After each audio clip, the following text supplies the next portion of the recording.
देख रहे हैं वार्ताकार। ये बड़ी विडंबना है, बड़ा दुखद है। हमने आधुनिकता की दौड़ में मान्य परंपराओं को महत्व देना छोड़ दिया।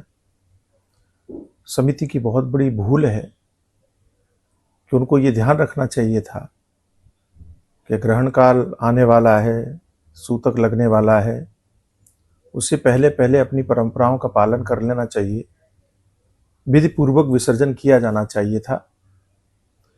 लेकिन उन्होंने इस बात को महत्व नहीं दिया, केवल अपने तामझाम को, अपने नाम को महत्व दिया।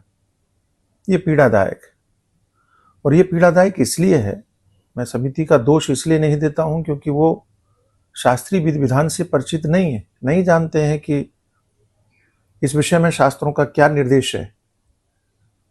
लेकिन उनकी समस्या ये है कि इतना बड़ा संगठन होने के बाद में भी, इतनी बड़ी समिति होने के बाद में भी, आप बड़े बड़े राजनेताओं से जुड़े हैं, बड़े बड़े उद्योगपतियों को आप बुलाते हैं, बड़े बड़े फिल्म स्टार आपके यहाँ आते हैं, लेकिन आपने कभी किसी धर्माचार्य से संपर्क करने का प्रयत्न नहीं किया।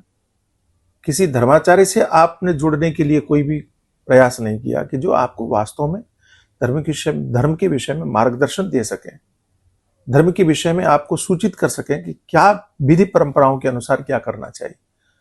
मैं बहुत विधि निषेध को महत्व मैं भी नहीं देता। सर्व समाज को जोड़ने के लिए थोड़े बहुत चीजों को अगर छोड़ना पड़े तो हम उसमें समझौता कर सकते हैं, लेकिन अगर आप सब कुछ ही छोड़ देंगे तो बचेगा क्या।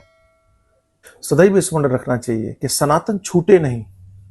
सनातन से लोग कैसे जुड़े, ऐसे उपाय हमको करने पड़े, इवेंट करने पड़े, कुछ आकर्षण की व्यवस्था रखनी पड़े, कुछ लोगों को जोड़ने के लिए व्यवस्थाएं देनी पड़े, हम सहमत हैं।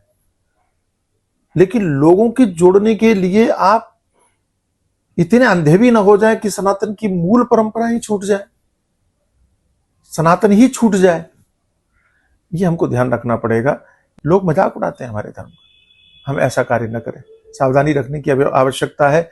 भूल एक बार होती है, ये एक बार है, भूल हो गई, अगली बार से ध्यान रखना चाहिए। आप वर्षों से मंडप लगाते हैं, विसर्जन करते हैं, आपको पता है कि आपके मंडप से और चौपाटी तक जाने में कितने घंटे लगते हैं।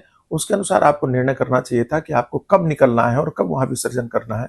जो भूल हुई उनमें सुधार करना चाहिए, और मैं पुनः निवेदन करता हूं कि आपके मंडल को किसी धर्माचार्य से जुड़ना चाहिए।